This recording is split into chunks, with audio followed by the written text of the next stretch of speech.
మీ యొక్క ప్రకటనల కోసం professional voice overs, mail female children voices, announcement voice Telangana Andhra స్టైల్లో యాడ్ ఏజెన్సీలకు ప్రత్యేక సేవలు ఇప్పుడే సంప్రదించండి. సంబారి యాడ్స్.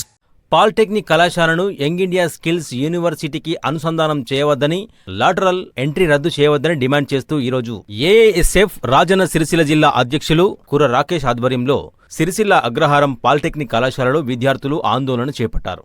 సుమారు 300 మంది విద్యార్థులు కళాశాల నుంచి గేటు వరకు ర్యాలీ నిర్వహించి అనంతరం మానవహారం నిరసన చేపట్టారు. ఈ సందర్భంగా జిల్లా అధ్యక్షులు కుర్ర రాకేష్ మాట్లాడుతూ జీవో నంబర్ 97ను వెంటనే వెనక్కి తీసుకోవాలని డిమాండ్ చేశారు. సాంకేతిక విద్యను ప్రైవేటీకరణ దిశగా తీసుకెళ్లొద్దని, లాటరల్ ఎంట్రీ విధానాన్ని కొనసాగించాలని కోరారు.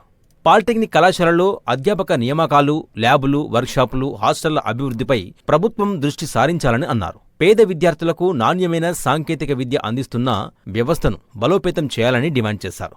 లేని పక్షంలో ప్రభుత్వం విద్యార్థుల ఆగ్రహాన్ని ఎదుర్కోవాల్సి వస్తుందని హెచ్చరించారు. ఈ కార్యక్రమంలో ఏఎస్ఎఫ్ జిల్లా నాయకులు, విద్యార్థులు పాల్గొన్నారు.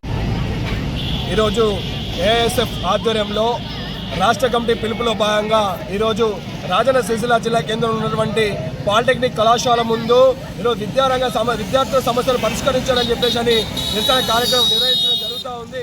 ఈరోజు పాలిటెక్నిక్ కళాశాలను యంగ్ ఇండియా అనేటువంటి యూనివర్సిటీ పేరుతోని ఈరోజు ప్రైవేటీకరణ చేయడానికి కేంద్ర ప్రభుత్వం నూతన విద్యా విధానం భాగంలో ఈరోజు ప్రైవేటీకరణ చేయడానికి ప్రయత్నాలు చేస్తూ ఉంది.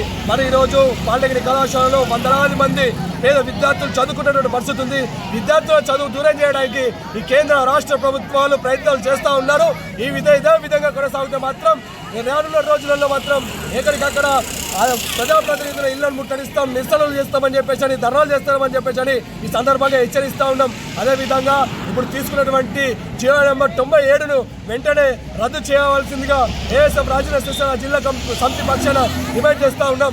అదేవిధంగా విద్యార్థులు ఇప్పుడే ఉన్నటువంటి కళాశాలలు ఇప్పటికే శిథిల వ్యవస్థలో ఉన్నాయి. ఇప్పటికైనా రాష్ట్ర కేంద్ర ప్రభుత్వాలు ఇప్పటికైనా బుద్ధి తెచ్చుకొని అభివృద్ధి చేసేయడానికి ప్రయత్నం చేయవలసిందిగా ఏఎస్ఎఫ్గా కోరుతా ఉన్నాం. ఈరోజు వందలాది కోట్ల రూపాయలు ఈరోజు కుల పేరుతోని, వివిధ పేర్లతోని ఈరోజు వృధా చేస్తున్నారు. మరి అదేవిధంగా విద్యార్థుల సమస్యలు కనబడట్లేదా, విద్యార్థులు శిథిల వ్యవస్థలో ఉన్నటువంటి కళాశాలలు కనిపించట్లేదా అని చెప్పేసి ఈరోజు మేము అడుగుతా ఉన్నాం.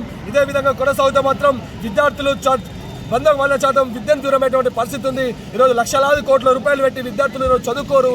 ఎందుకంటే ఈరోజు విద్యార్థులని చదువు దూరం చేసేటువంటి ప్రయత్నం ఈరోజు రాష్ట్ర ప్రభుత్వం చేస్తూ ఉంది. ఇదే విధంగా కొనసాగుతూ మాత్రం ఊరుకున్నటువంటి ప్రసక్తి లేదు.